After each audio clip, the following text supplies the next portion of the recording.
Hello friends, जय Hind. Welcome to अपना YouTube channel JNU study. दोस्तों, आज की वीडियो में हम लोग कवर करेंगे दिल्ली सल्तनत के तुगलक वंश के बारे में कि तुगलक वंश के संस्थापक कौन रहे और तुगलक वंश को किस तरह से संभाला गया दिल्ली सल्तनत पे। तो चलते हैं क्वेश्चन की ओर। हम लोग मेन क्वेश्चन देखेंगे, यानी मेन पॉइंट को हम लोग कवर करेंगे आज की वीडियो में तुगलक वंश के। तो हम लोग जानते हैं तुगलक वंश 1320 से 1314 ईस्वी तक चला था। 1414 ईस्वी तक चला था। 1320 से 1414 ईस्वी तक चला था। इस तुगलक वंश के संस्थापक थे गियासुद्दीन मोहम्मद तुगलक। कौन थे? गियासुद्दीन मोहम्मद तुगलक। देखिए, 1320 ईस्वी में खिलजी वंश के बाद कौन आए? तुगलक वंश। इसके पहले कौन से वंश? खिलजी वंश का संस्थापक थे जलालुद्दीन खिलजी, ठीक है। उनको बाद आए तुगलक वंश। तुगलक वंश 1320 ईस्वी में तुगलक वंश का स्थापना किया, जिसके द्वारा गियासुद्दीन मोहम्मद तुगलक के द्वारा इसका संस्थापक किया गया था। गियासुद्दीन मोहम्मद तुगलक के द्वारा संस्थापक किया गया था तुगलक वंश का। इसे गाजी मल्लिक के भी नाम जाना जाता है। गियासुद्दीन तुगलक को गाजी मल्लिक के नाम से भी जाना जाता है। देखिए, इन्होंने किस तरह से दिल्ली सल्तनत पर काम किया उसको बारे में हम लोग देखेंगे। तो नेक्स्ट पॉइंट है, कह रहा कि दिल्ली सल्तनत काल में नहरों का निर्माण गियासुद्दीन तुगलक और डाक व्यवस्था का भी इन्हीं ने किए थे। क्या? नहरों का निर्माण और डाक व्यवस्था आरंभ करने वाले प्रथम सुल्तान थे। कौन? गियासुद्दीन तुगलक। कौन? गियासुद्दीन तुगलक थे, जिन्होंने नहरों का निर्माण कराए और डाक व्यवस्था का भी आरंभ कराने वाले थे ही। अगला पॉइंट देखेंगे हम लोग। कह रहा है किस सूफी संत के साथ, क्या कह रहा है, किस सूफी संत के साथ गियासुद्दीन तुगलक के संबंध अच्छे नहीं थे। मैंने किस सूफी संत के साथ गियासुद्दीन तुगलक का संबंध जो था अच्छे नहीं थे? तो निजामुद्दीन औलिया के साथ। क्या? निजामुद्दीन औलिया जो थे उनको साथ मतलब बनाव नहीं रहता था गियासुद्दीन तुगलक को। देखिए, एक समय क्या हुआ था कि बंगाल अभियान से लौटते समय, कौन? जब बंगाल अभियान चल रहा था, एक समय बंगाल अभियान चल रहा था, वहाँ से लौट रहे थे गियासुद्दीन तुगलक ने, तो आदेश दिए, गियासुद्दीन तुगलक ने आदेश दिए कि दिल्ली पहुँचने से पहले औलिया को दिल्ली छोड़ दे। कहा कि औलिया दिल्ली छोड़ दे। इसी संदर्भ में निजामुद्दीन औलिया ने बोले थे, गियासुद्दीन तुगलक का जवाब दिए कि सुल्तान के विषय में कहा था कि दिल्ली अभी दूर है। क्या बोले थे? कि दिल्ली अभी दूर है। ये मतलब कि जवाब में दिए थे कौन? निजामुद्दीन औलिया। किसको? गियासुद्दीन तुगलक के। यानी कि वे बंगाल अभियान जब करते समय जब लौट रहे थे गियासुद्दीन तुगलक ने, तो औलिया से बोले थे कि दिल्ली पहुंचते ही आप दिल्ली छोड़ के चले जाएं। तो उन्होंने जवाब दिए कि नहीं, अभी दिल्ली अभी दूर है। यानी इसको कहते थे हनूज दिल्ली दूरस्थ। कैसे? हनूज दिल्ली दूरस्थ। देखिए, और आगे हम लोग अगला पॉइंट देखेंगे। कह रहा है दिल्ली सल्तनत का सर्वाधिक विद्वान सुल्तान कौन था? यानी दिल्ली सल्तनत जो थे उसमें सर्वाधिक विद्वानों ने, सबसे ज़्यादा पढ़े लिखे विद्वान कौन से सुल्तान थे? तो मोहम्मद बिन तुगलक। कौन थे? मोहम्मद बिन तुगलक का नाम आता है। ये बहुत विद्वान थे, पढ़े लिखे थे, ठीक है। दिल्ली सल्तनत से सबसे ज़्यादा, ठीक है, विद्वान थे। कौन? मोहम्मद बिन तुगलक। हम लोग आज देखेंगे कि मोहम्मद बिन तुगलक के प्रमुख कार्य क्या है। क्या? मोहम्मद बिन तुगलक का प्रमुख कार्य देखेंगे कि किस तरह से तुगलक वंश में उसका कार्य रहा, किस तरह से मतलब कि संभाले तुगलक वंश को आगे तक। देखिए, योजना उसका रहा, पहला था कि राजधानी परिवर्तन किए थे। जब मतलब कि तुगलक वंश पे मतलब कि शासक बने, तुगलक वंश के शासक बने मोहम्मद बिन तुगलक, तो सबसे पहले राजधानी का परिवर्तन किए। कब किए? तो 1326 से 1327 ईस्वी के बीच में किए। 1326 से 1327 ईस्वी के बीच किए राजधानी परिवर्तन। देखिए कहाँ किए, कौन सा राजधानी? तो तुगलक ने देवगिरी का नाम, जो देवगिरी था उसका नाम दौलताबाद, क्या? दौलताबाद रख कर उसे सल्तनत की राजधानी बनाया। क्या? सल्तनत माने दिल्ली सल्तनत का राजधानी बनाया। कहाँ? दौलताबाद, देवगिरी से। यह योजना असफल रही, तभी योजना असफल रही और 1335 ईस्वी में पुनः दिल्ली राजधानी बन गया। किसका? तुगलक वंश राजधानी कहाँ बन गया? दिल्ली। यानी कह सकते हैं दिल्ली सल्तनत का राजधानी कहाँ हो गया? दिल्ली पुनः बन गया। क्या? 1335 में उन्होंने 1326 1327 में चेंज किया दौलताबाद। दौलताबाद मतलब पहले था दौलताबाद का नाम देवगिरी। क्या था नाम? देवगिरी। लेकिन देवगिरी से दौलताबाद नाम धर दिया कौन? मोहम्मद बिन तुगलक। और उन्होंने क्या किया कि मतलब कि राजधानी बना दिया दौलताबाद दिल्ली सल्तनत का। लेकिन यह 1335 में फिर पुनः कहाँ दिल्ली ही राजधानी बनाया गया। दूसरा पॉइंट उसको कवर करेंगे हम लोग मोहम्मद बिन तुगलक की कि दोआब में कर वृद्धि। दोआब में कर वृद्धि क्या होता है देखते हैं। दोआब में कर का वृद्धि किया था, यानी कि देखिए कह रहा है कि यह योजना भी असफल रही। जो दोआब में कर वृद्धि का लगाया यह योजना भी असफल रही, क्योंकि 1327-28 ईस्वी में उस समय वहाँ अकाल पड़ जा रहा था। ठीक है, जिसे कारण जनता कर नहीं दे सका। अकाल पड़ जाने के कारण वहाँ के जनता थे जहाँ पे कर लगाए थे वहाँ पे नहीं दे सके। ठीक, वहाँ के जनता लोग नहीं कर दे भर पड़े। कारण था कि अकाल पड़ जाने के 1327-1328 ईस्वी में अकाल पड़ गया, तो इसीलिए वहाँ के लोग नहीं भुगतान कर पाएंगे। थर्ड पॉइंट है उसका देखेंगे, करा सांकेतिक मुद्रा का प्रचलन। मैंने सांकेतिक मुद्रा का प्रचलन कराने वाले सबसे प्रथम शासक कौन थे? तो मोहम्मद बिन तुगलक। कौन थे? मोहम्मद बिन तुगलक। जो 1330 ईस्वी में यानी 1327 में उन्होंने क्या किए? 26-27 में मतलब कि राजधानी को परिवर्तन किए, और 1330 में मतलब क्या किए? सांकेतिक मुद्रा को प्रचलन कराया। देखिए यह मुद्रा कैसा है इसको बारे में हम लोग जानते हैं। करा चांदी की कमी का सामना करने के लिए, मैंने कि चांदी का कमी जो था उसका सामना करने के लिए सांकेतिक मुद्रा का प्रचलन किए थे। कौन? मोहम्मद बिन तुगलक ने सांकेतिक मुद्रा का प्रचलन किया, क्योंकि चांदी की कमी का सामना करने के लिए। ठीक है, किंतु नियंत्रण के अभाव के कारण ये योजना भी असफल रहा। अभी तक जितना भी इसका योजना बनाया गया था वो सब असफल रहे हैं। इसका मोहम्मद बिन तुगलक के। अब देखिए हम लोग चौथा पॉइंट देखेंगे। इसमें कह रहा है खुरासान का अभियान। उन्होंने एक और अभियान चालू किया। क्या? खुरासान का अभियान उन्होंने चालू किए 1336 से 1337 ईस्वी के बीच में। अभियान खुरासान का अभियान चालू किए 1336 से 1337 ईस्वी में। खुरासान पर विजय प्राप्त करने, इसको हम लोग देखेंगे ये अभियान कैसा रहा मोहम्मद बिन तुगलक को। ये भी तो असफल नहीं रहा। देखेंगे खुरासान पर विजय प्राप्त के लिए क्या? खुरासान पर विजय प्राप्त के लिए तुगलक ने, मैंने कि इस पे विजय करने के लिए, प्राप्त करने के लिए तुगलक वंश ने मतलब मोहम्मद बिन तुगलक ने 3,70,000 सैनिकों का गठन किया।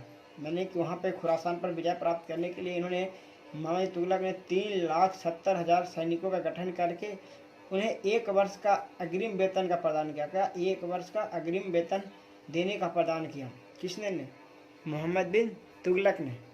देखिए हम लोग 5वां पॉइंट देखेंगे। इसका क्या रहा है? कराची अभियान। क्या? एक और अभियान इसका रहा था, कराची अभियान। अभियान कितना रहा था? कराची अभियान जो 37 से 38 तक चला, यानी कह सकते 1337-1338 ईस्वी तक चला कराची अभियान। देखिए इस अभियान में देखेंगे तुगलक ने खुसरो मलिक के नेतृत्व में, किसके नेतृत्व करे थे?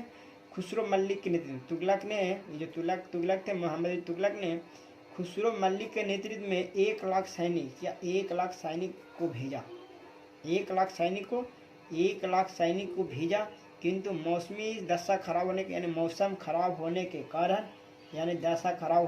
यह योजना भी असफल रहा था। यानी कि यहाँ पर भी विजय नहीं प्राप्त कर पाए थे। कराची अभियान में भी मोहम्मद बिन तुगलक नहीं प्राप्त किए। देखिए हम लोग थोड़ा सा एक और नीचे नोट पॉइंट है। करा नासिरुद्दीन मोहम्मद के शासनकाल में, किसको? नासिरुद्दीन मोहम्मद के शासनकाल में मध्य एशिया के महान सेनानायक तैमूर ने वर्ष 1398 में भारत पर आक्रमण किया था। 1398 में भारत पर आक्रमण किया था। कब? 1398 में भारत के सेनानायक कौन? तैमूर। कहाँ के थे? कहाँ थे? मध्य एशिया के थे। कौन? नासिरुद्दीन मोहम्मद। ठीक है, उन्होंने भारत पे 1398 में आक्रमण किया। इसी तरह से हम लोग देखेंगे और आगे इसको बाद जो रहा मोहम्मद बिन तुगलक के, उसके बारे में हम देख रहे थे। देखिए नेक्स्ट पॉइंट है, करा कृषि के विकास हेतु, करा क्या? नेक्स्ट पॉइंट करा कृषि के विकास। किसका विकास? कृषि के विकास हेतु अमीर एक कोही नामक विभाग के मतलब सुल्तान द्वारा प्रारंभ किया था। कौन? मोहम्मद बिन तुगलक ने किए थे। किसने किए थे? मोहम्मद बिन तुगलक। क्या? कृषि के विकास, मैंने कृषि जो होता है खेती होती है उसको विकास के लिए अमीर एक कोही नामक विभाग का अपनाए थे। कहिए अमीर एक कोही। किसका विकास के लिए? कृषि विभाग के में कृषि को विकास के लिए ये नया विभाग मतलब अमीर एक को ही विभाग था सुल्तान का प्रारंभ किया था। कौन? तो मोहम्मद बिन तुगलक ने किए थे। अगला पॉइंट देखेंगे हम लोग, भारत में सर्वप्रथम सांकेतिक मुद्रा का प्रचलन। अभी पहले हम देखे थे कि भारत में सबसे पहले सांकेतिक मुद्रा का प्रचलन कौन किए थे? तो मोहम्मद बिन तुगलक ने किए थे। कौन? मोहम्मद बिन तुगलक। इसको हम लोग MBT के नाम से हम लोग शॉर्ट में याद करेंगे, याद रख सकते हैं मोहम्मद बिन तुगलक को MBT, यानी कह सकते हैं भारत के सर्वप्रथम सांकेतिक मुद्रा का प्रचलन भारत में कौन किया सबसे पहले सांकेतिक मुद्रा? तो मोहम्मद बिन तुगलक। देखिए आगे हम लोग देखेंगे नेक्स्ट पॉइंट का, मैंने अगला पॉइंट देखेंगे कह रहा मोरक्को निवासी। कौन? मोरक्को निवासी जो थे, कहाँ के? मोरक्को के निवासी थे। कौन? Ibn Battuta. कहते इब्न बतूता। इब्न बतूता किसके शासनकाल में भारत आया था? तो देखिए इब्न बतूता जो थे कहाँ के थे? जब क्वेश्चन पूछता है कि कहाँ के थे, तो मोरक्को के थे। कहाँ के? मोरक्को के। वो किनको शासनकाल में भारत आए थे? तो मोहम्मद बिन तुगलक के शासनकाल में भारत आए थे, यानी 1333 में भारत आए थे। कौन? Ibn Battuta.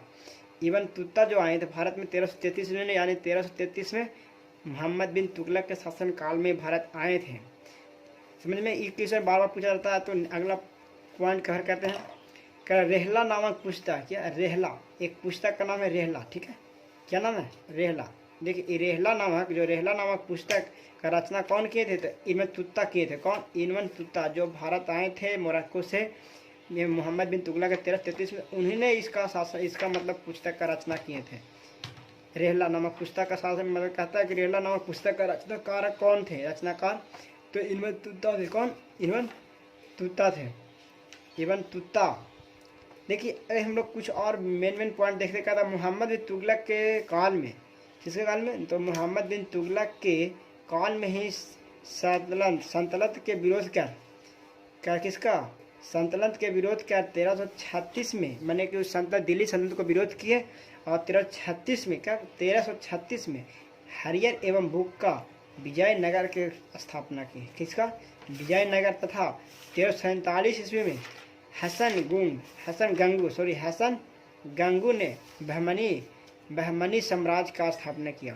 तो हम लोग तो पूछता है कि मोहम्मद बिन तुगलक से मतलब कि उसको सल्तनत को विरोध करके 1336 में हरियर एवं बुक्का ने किसका?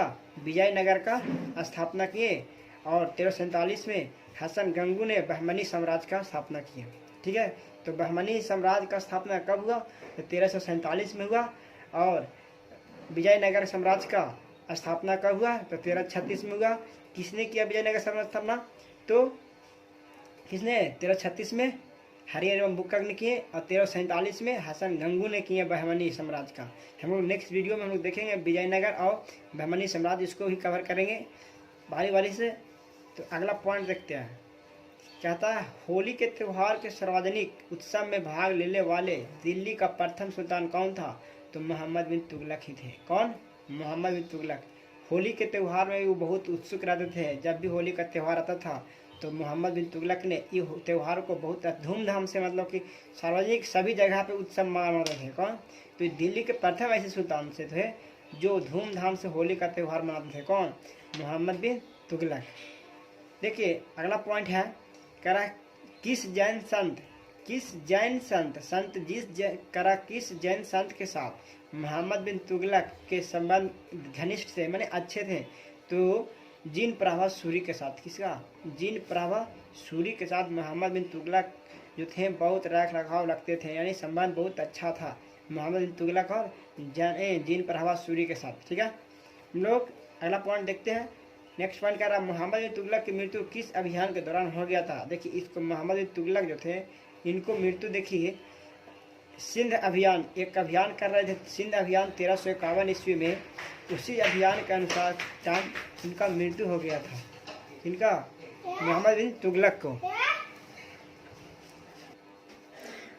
तो मोहम्मद बिन तुगलक का मृत्यु कब हुआ था?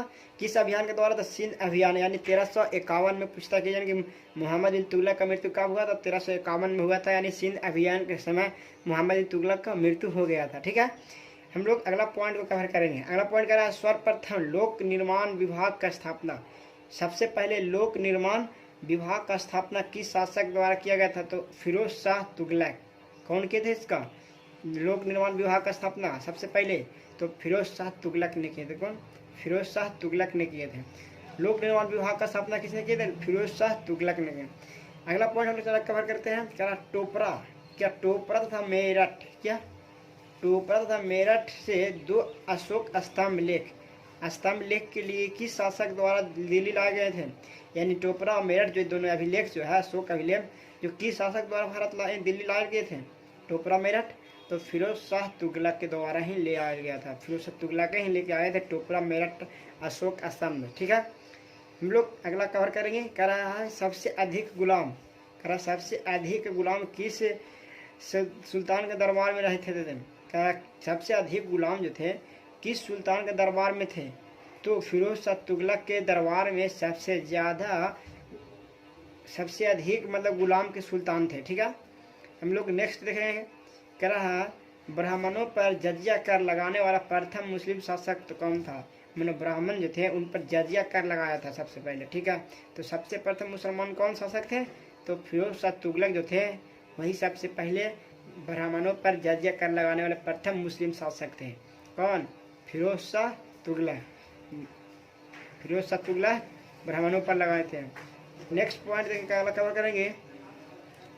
हक ए सर्व, क्या हक ए सर्व नामक सिंचाई कर, एक सिंचाई कर का नाम है हक ए सर्व नामक सिंचाई कर लगाने वाला दिल्ली का प्रथम सुल्तान कौन था? तो कौन थे? फिरोज शाह तुगलक थे। कौन से? फिरोज शाह तुगलक। इन्होंने सिंचाई पर कर लगाए थे सबसे पहले दिल्ली के। ठीक है, दिल्ली का प्रथम सुल्तान जो थे जो सिंचाई पर कर लगाए थे उनका नाम था फिरोज शाह तुगलक। तो हम लोग फिरोज शाह के बारे में हम लोग काल में उसको कौन कौन से विभाग चालू किए उसके बारे में हम लोग देखेंगे। तो देखिए उन्होंने पहले दीवान ए बंदगान एक अभियान मतलब विभाग का स्थापना किया था। ठीक है, एक विभाग है दीवान इस्तेहाक, दीवान इस्तेहाक का इसका भी विभाग का स्थापना किए थे। दीवान ए खैराज का भी स्थापना किए थे। देखिए दीवान ए बंदगान, क्या दीवान ए बंदगान दासों की देख रेख के लिए होता है। क्या देख रेख के लिए होता है। दीवान इस्तिकाह, क्या इन्हें पेंशन देने का विभाग, पेंशन देने वाला विभाग है। और दीवान बंदगान जो है दासों को देख रेख करने के लिए। ठीक है, दीवान खैराज जो है असहाय लोग को मदद करने के लिए यह विभाग था। क्या असहाय, तो क्वेश्चन आते रहता है कि असहाय लोगों को मदद करने के लिए फिरोज शाह तुगलक ने कौन सा विभाग का स्थापना किए थे? तो दीवान खैराज। इसी तरह से पूछता है कि पेंशन देने के लिए तो दीवान इस्तिहाक, और दासों को देख रेख करने के लिए दीवान बंदगान। तो हम लोग इस वीडियो में देखे तुगलक वंश के पूरा करके मेन पॉइंट क्या था कि तुगलक वंश में कौन कौन शासक काम किए, किस तरह से इसका रहा। तो हम लोग अब अगला नेक्स्ट पॉइंट देखेंगे। नेक्स्ट वीडियो में हम लोग अगला वंश का हम लोग बारे में बात करेंगे। अगर आप लोग को अगर ये वीडियो अच्छा लगे तो वीडियो को लाइक कीजिए और चैनल को सब्सक्राइब कीजिए। थैंक्स।